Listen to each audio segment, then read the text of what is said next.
तो देखिए एक्सरसाइज 3.3 का ही पार्ट 3 का क्वेश्चन नंबर 3 का फिफ्थ पार्ट। तो क्वेश्चन नंबर 3 का फिफ्थ पार्ट अगर हम बात करें तो न्यूमरेटर और डिनोमिनेटर का क्वेश्चन है। और यहाँ पर वो क्या रहा है, क्वेश्चन को ध्यान से पढ़ना है। A fraction becomes 9/11। तो सबसे पहले तो हमें पता होना चाहिए कि फ्रैक्शन होता क्या है, इसकी फॉर्म क्या होती है। हमने पढ़ा है कि फ्रैक्शन की फॉर्म P/Q होती है, या फिर x/y या फिर A/B। ठीक है, तो फ्रैक्शन x/y की फॉर्म का, तो उसके लिए हमें जब भी फ्रैक्शन का क्वेश्चन आएगा आपको 3 लाइन जरूर लिखनी होगी, क्योंकि 3 लाइन है। लेट कर लेंगे न्यूमरेटर x और डिनोमिनेटर y। रिक्वायर्ड फ्रैक्शन किस फॉर्म का होगा, required fraction is equal to x/y। और उसने फ्रैक्शन ही पूछा है, लास्ट लाइन पढ़ लें, फ्रैक्शन ही पूछा है, फाइंड फ्रैक्शन। तो हमें 3 लाइन तो लिखनी पड़ेगी, या तो वो कई बार करेगा न्यूमरेटर और डिनोमिनेटर में रिलेशन देगा, उसके अकॉर्डिंग लेट करेंगे। अगर नहीं ऐसा दिया है तो डायरेक्ट न्यूमरेटर को x, डिनोमिनेटर y और फ्रैक्शन को x/y, यानी ये वाली चीज़ हमें चाहिए। तो ये वाली चीज़ चाहिए तो हमें x भी चाहिए और y भी, और वैल्यू पुट करेंगे यहाँ पर, तभी तो आंसर आएगा। उसके लिए काम करना है, उसके लिए उसने केसेस दिए हुए हैं। फर्स्ट केस में उसने कहा है अ फ्रैक्शन बिकम्स 9/11। एक फ्रैक्शन 9/11 बन जाता है, कब और कैसे। तो उसने आगे पढ़ा है, लिखा है if 2 is added to both numerator and denominator. अगर न्यूमरेटर और डिनोमिनेटर में 2 ऐड कर दिया जाए, अगर न्यूमरेटर एंड डिनोमिनेटर में 2 ऐड कर दिया जाए, दोनों में 2 ऐड कर दिया जाए तो 9/11 बन जाता है। सबसे पहले हमने लिखा है केस फर्स्ट, और बन जाता कितना है 9/11। तो कब बना है, जब न्यूमरेटर और डिनोमिनेटर में 2 ऐड हुआ। देखिए एक्स में भी 2 ऐड कर दिया, वाई में 2 ऐड कर दिया।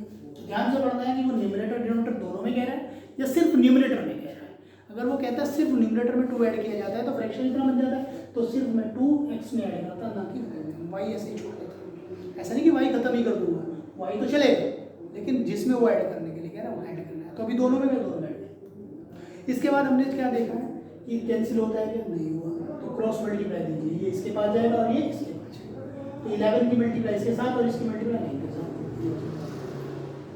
मल्टीप्लाई अंदर कीजिए, 11 की दोनों के साथ मल्टीप्लाई होगी, 9 की दोनों के साथ मल्टीप्लाई, 11x + 22 9y + 18। अब वही तरीका जो मैं हमेशा बोलता हूँ, एक यानी कि वेरिएबल्स एक तरफ और नॉन वेरिएबल्स वाले एक तरफ, x और y तो एक तरफ ले लो, y को उठा कर 11x - 9y और 22 को इधर, तो 18 में से 22 माइनस होगा तो -4 आएगा। ओके, अब बात आती है कि सर y वाले को आप उधर क्यों ले गए, x वाले को इधर क्यों नहीं ले, तो आपकी मर्जी, आप किसी को ले जाओ, लेकिन हमें इक्वेशन x - y या x + y इस फॉर्म की अच्छी लगती है और हमें आदत होती है सॉल्व करने की होती है, तो हम कोशिश करते हैं कि x की तरफ ही y को ले जाए, बाकी इससे इफेक्ट कुछ नहीं पड़ता है। तो पहली इक्वेशन रेडी। अब रेडी होने के बाद भी आपको एक चीज़ चेक करनी है कि यहाँ तीनों में कुछ कॉमन तो नहीं है, यानी कि इन दोनों में कुछ कॉमन तो नहीं है। अगर इन दोनों में कुछ कॉमन है तो कॉमन लीजिए और कॉमन लेके उसे कॉमन लीजिए, क्या आपका इधर कैंसिल हो जाए।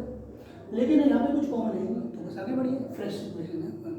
उसी तरीके से सेकंड केस में उसने बोला है क्या, if 3 is added to both numerator and denominator it becomes 5.6। देखिए पहले बिकम्स वाली बात पहले कह रहा था, बिकम्स वाली बात लास्ट में कह रहा है।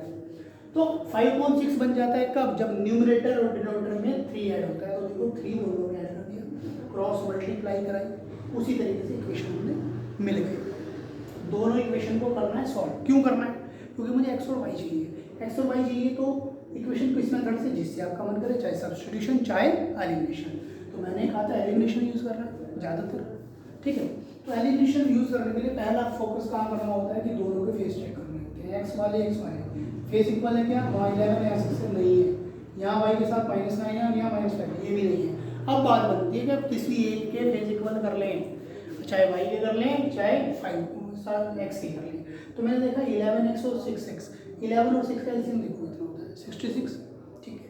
11 को 66 कौन बना सकता है, जब 6 से मल्टीप्लाई करेंगे तो पूरी में होगी इक्वेशन में। और यहाँ पे 6 को 66 कौन बना सकता है, जब 11 से मल्टीप्लाई करेंगे। तो मैंने यहाँ पर और यहाँ पर 11 6 से मल्टीप्लाई और यहाँ पर 11 से मल्टीप्लाई लिखा कैसे, multiplying by 6 and 11 in equation 1 and 2 respectively. ध्यान से देखें 6 and 11 in equation 1 and 2 respectively. Respectively का मतलब जिस सीक्वेंस में मैंने लिखा है उसी सीक्वेंस में मल्टीप्लाई, यानी 6 की मल्टीप्लाई 1 में और सेकंड नंबर पे और 11 की मल्टीप्लाई 2 में करनी है। And solving them, after multiplication solving them, दोनों को ऐसे ही शक्ल इनकी बन गई है, फॉर्म ऐसी होगी साइड देगा 66x 66 दोनों प्लस के थे तो कैंसिल तो नहीं हो सकते, तो साइन चेंज किया, माइनस ये प्लस था तो माइनस, ये माइनस तो प्लस और ये माइनस है तो ये प्लस, कैंसिल किया।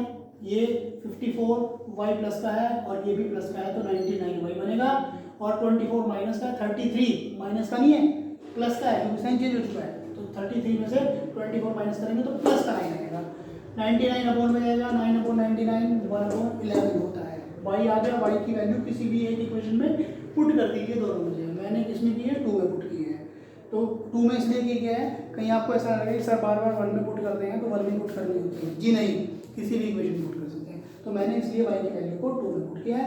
2 में पुट करने के बाद वही सेम जैसा कि प्रोसीजर में पहले क्वेश्चन में आपको बता चुका हूँ, एलसीएम होगा सॉल्व करके x की वैल्यू -14/33 आ गई। अब बच्चे सोचते हैं आंसर यहाँ आ गया, जी नहीं, आंसर यहाँ नहीं है क्योंकि उसने आपसे x और y की वैल्यू नहीं पूछी, उसने आपसे फ्रैक्शन पूछा है। फ्रैक्शन कब आएगा, जब x और y आएगा, तो x भी आ चुका है और y भी हमारे पास आ चुका है, ये दोनों वैल्यूज हमने बॉक्स में लिख दी जिससे कि वैल्यूज हाईलाइट हो, दिखाई दें कि कहाँ हमारी वैल्यूज हैं, चेकिंग करने वाले टीचर को भी कोई दिक्कत ना हो। x और y आ गया, अब कुछ नहीं करना है, क्वेश्चन खत्म हो गया। Required fraction is equal to x upon y, मैंने लिखा required fraction is equal to x upon y, x की जगह x की वैल्यू पुट कर दी और y की जगह y की वैल्यू, ये भी फ्रैक्शनल है और नीचे भी फ्रैक्शनल है, तो नीचे वाली वैल्यूज पलट जाती हैं, -14/33 और मल्टीप्लाई लगा के 11/1, 11 से 33 कैसे, तो -14/3 आंसर आ रहा है, आंसर है -14/3।